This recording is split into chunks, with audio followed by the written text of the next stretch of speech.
ताई एक मिनिट उडा.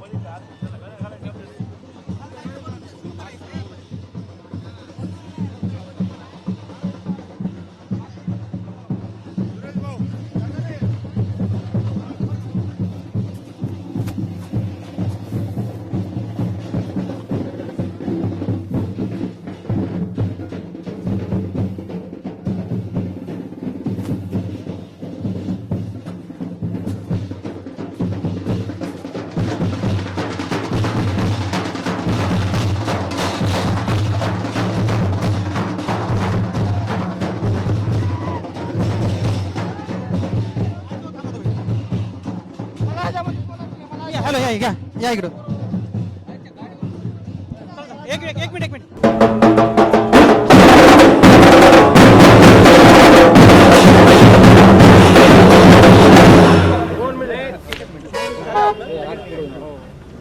प्रीतम ताई तुम आगे बढ़ो, हम तुम्हारे साथ हैं। प्रीतम ताई तुम आगे बढ़ो, हम तुम्हारे साथ हैं।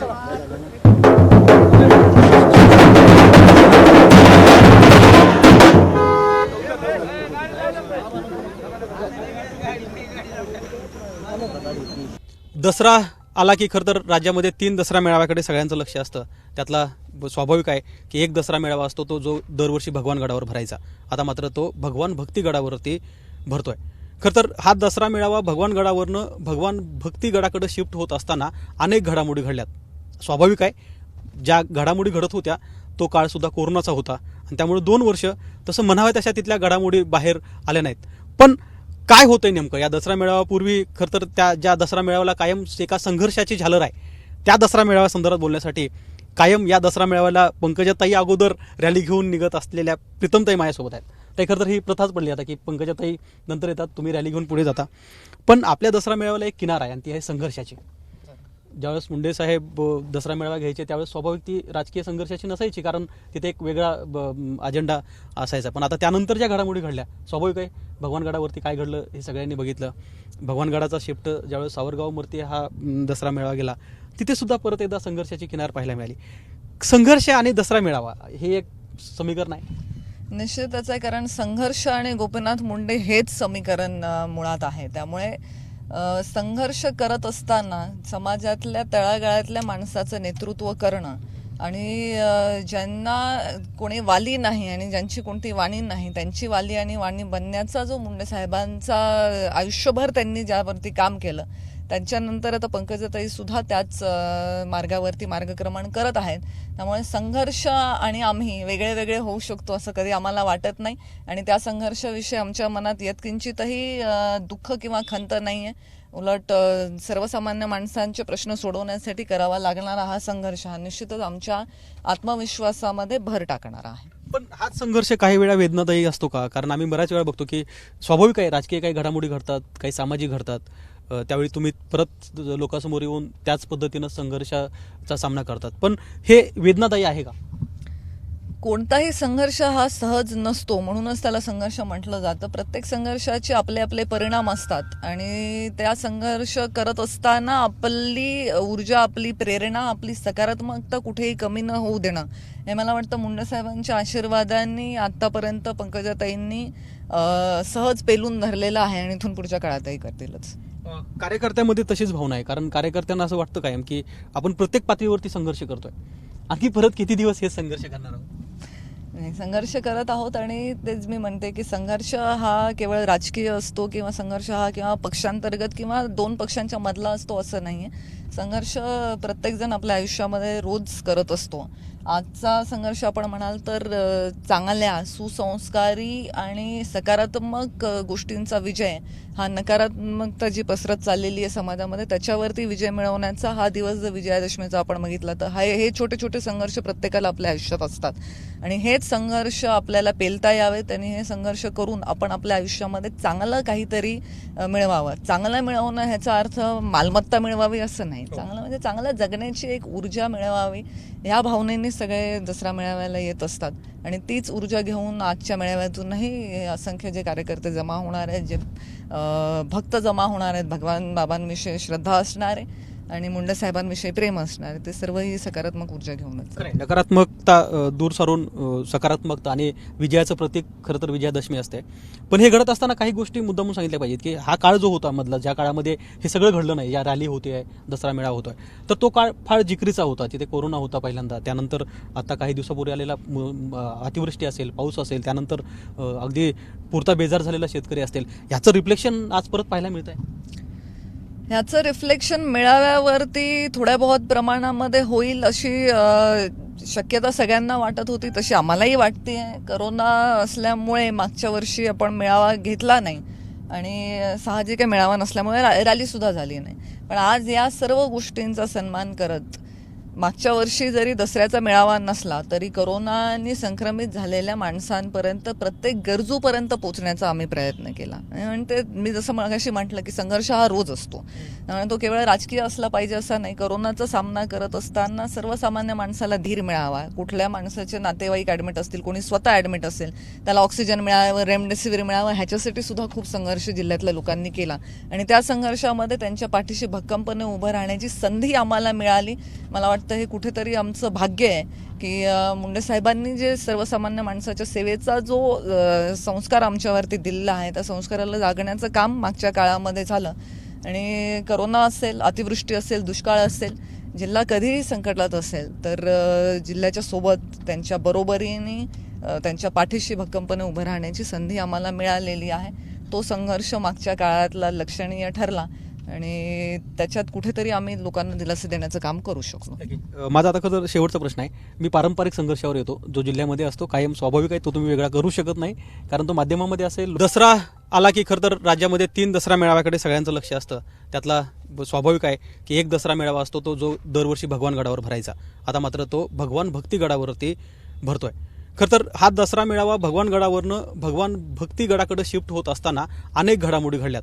स्वाभाविक आहे, ज्या घडामोडी घडत होत्या तो काळ सुद्धा कोरोनाचा होता आणि त्यामुळे 2 वर्ष तसं म्हणाव्या तशा तिथल्या घडामोडी बाहेर आल्या नाहीत.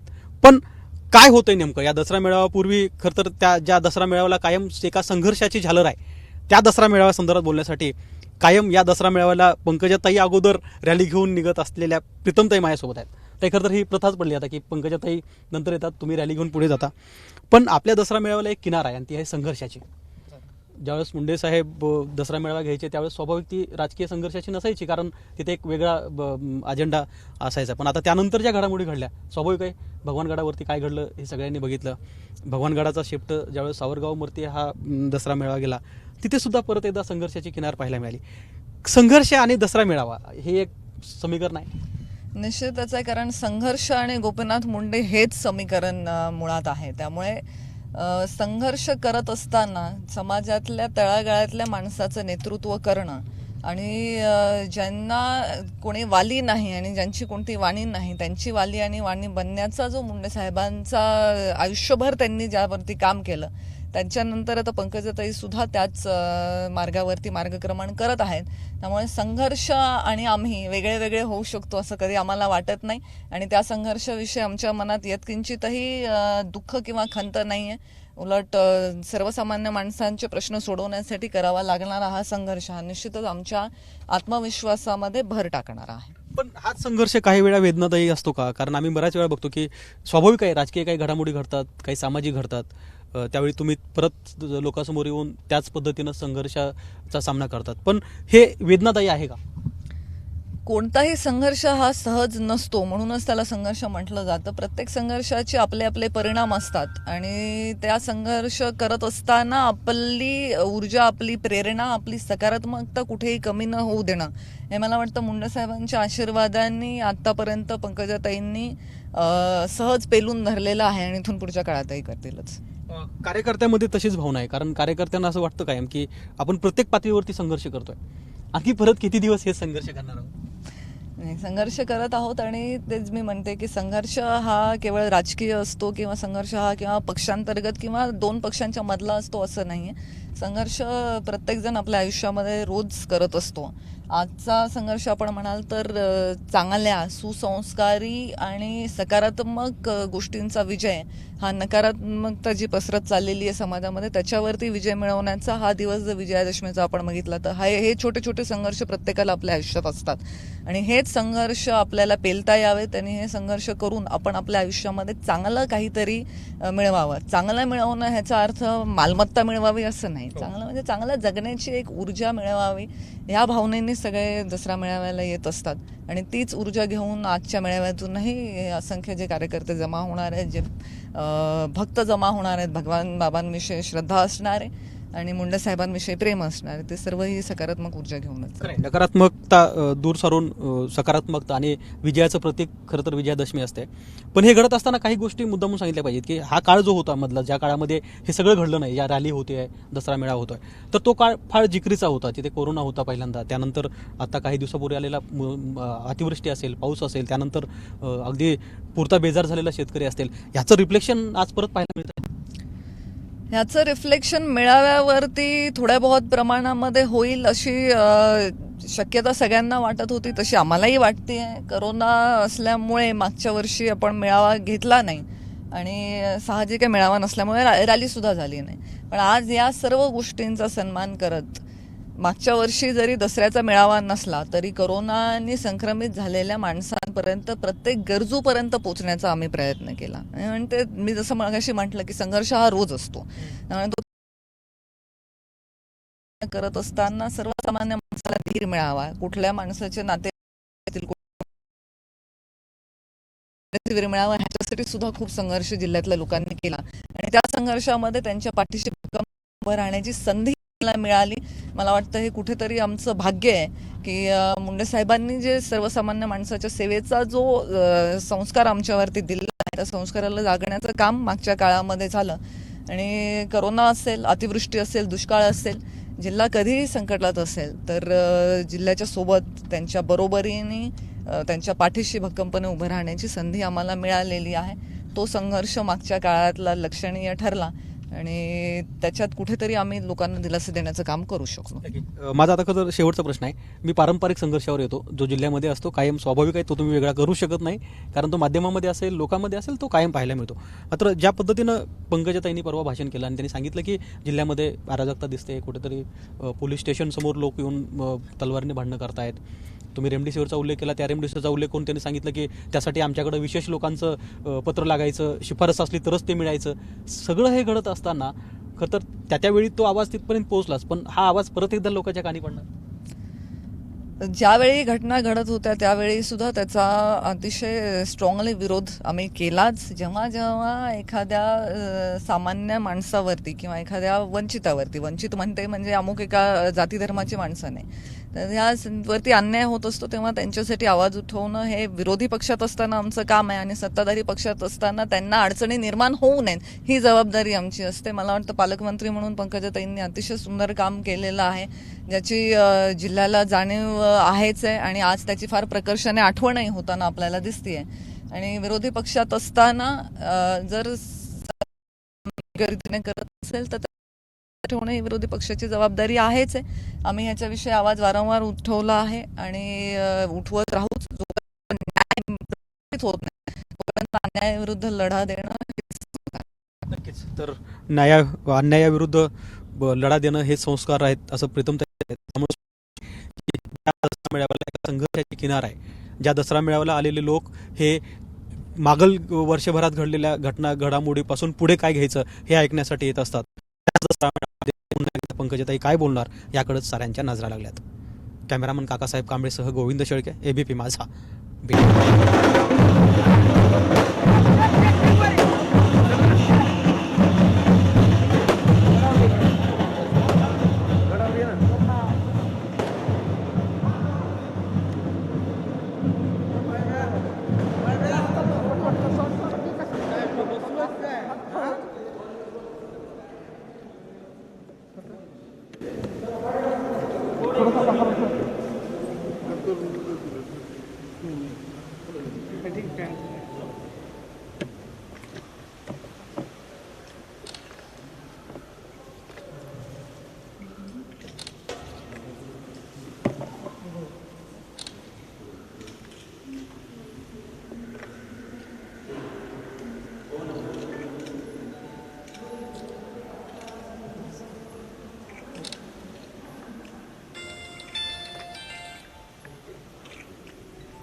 सकाळपासून मोठा उत्सव दिसतोय, कार्यकर्ते असतात ते स्वागत करतात. कार्यकर्त्यांना स्वागतासाठी कोणतीही मोठी तयारी करू नका अशी वारंवार विनंती आम्ही केलेली आहे.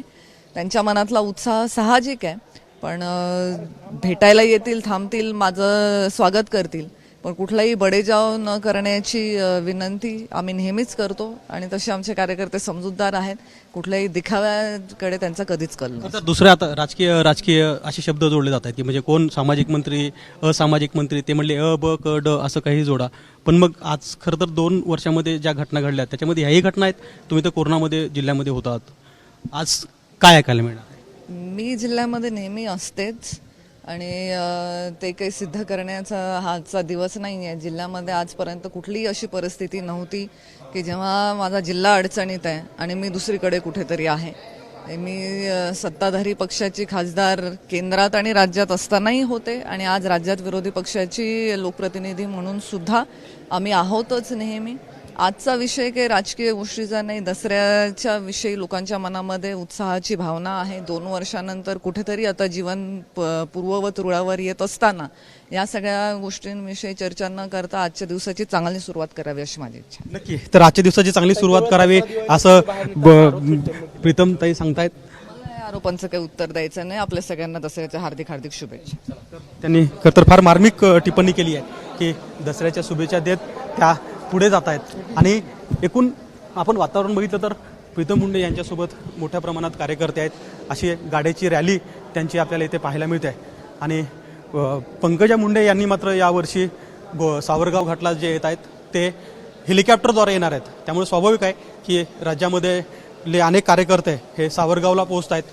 त्याचप्रमाणे पंकजा मुंडे या हेलिकॉप्टरने 11 वाजता सावरगावला पोहोचतील. मागच्या 2 वर्षामध्ये ज्या घटना राजकीय असतील, सामाजिक असतील, या पंकजा मुंडे यांच्यासोबत घडल्या त्या संदर्भात त्या बोलणार आहेत. त्यामुळे स्वाभाविक आहे दरवर्षीप्रमाणे परत एकदा लोकांना उत्सुकता लागली आहे की पंकजा मुंडे आज सावरगावमधून काय बोलणार. अशी रॅली आहे आणि हे लोक आहेत जे सावरगावला निघालेत. आपण काही कार्यकर्त्यांना बोलण्याचा पण प्रयत्न करणार आहोत जे सोबत चालल्यात. कुठून आलंय? हनुमंतवाडी. दरवर्षी जातात? दरवर्षी हो. दरवर्षी हनुमंतवाडी. अच्छा, आता सोबत सोबत असतो. काय दसरा मेळाव्याचं कसं नियोजन आहे? सांगतो कसं नियोजन आहे दरवर्षी? काय काय असतं दसरा मेळाव्यात? दसरा नाही करण्यासाठी येतो. काय नियोजन? नियोजन ते तर ताई येणार आहेत. कार्यकर्त्याला ताई आल्यानंतर ऊर्जा मिळते. वर्षभर त्या ऊर्जेचा पुरवठा होतो. वारंवार तिथं जावं असे वाटतं, भेट घ्यावी वाटते. स्मृतीस्थळ आहे, प्रेरणास्थान आहे. आणि राजकीय ह्याच्यामध्ये जे ताईला जे साहेबांनी जडणघडण केलं, साहेब गेल्यानंतर ताईवर काही आघात झाले. मनोधैर्य जे होतं ते कार्यकर्त्याचा मेळावा झाल्यानंतर कार्यकर्त्यांना सुद्धा ते समर्थन, ऊर्जा देतात आणि त्यांनासुद्धा ऊर्जा प्राप्त होते आणि ताकद अंगामध्ये येते. कार्यकर्त्यात पण भावना हीच पाहायला मिळते. आणखी कार्यकर्त्यात भावना काय? भावना अन्यायाची भावना होती अगोदर. अन्यायाची भावना होतीच, आता आहे का? आता सुद्धा आहे. हा, तर स्वाभाविक आहे काही दिवसापूर्वी प्रीतम मुंडे यांना डावलून ज्यावेळेस भागवत कराड यांना मंत्रिपद दिलं होतं त्यानंतर कार्यकर्त्यामध्ये एक नाराजीची भावना पाहायला मिळाली होती. त्यामुळे त्यानंतर ज्या काही घडामोडी घडल्यात त्या संदर्भामध्ये पंकजा मुंडे यांना काय बोलायचं आहे आणि नेमकं ते काय बोलतील याकडेच साऱ्यांच्या नजरा लागल्यात. कॅमेरामन काकासाहेब कांबळेसह गोविंद शेळके, एबीपी माझा, गोपीनाथगड, पराळे. एबीपी माझा, उघडा डोळे बघा नीट.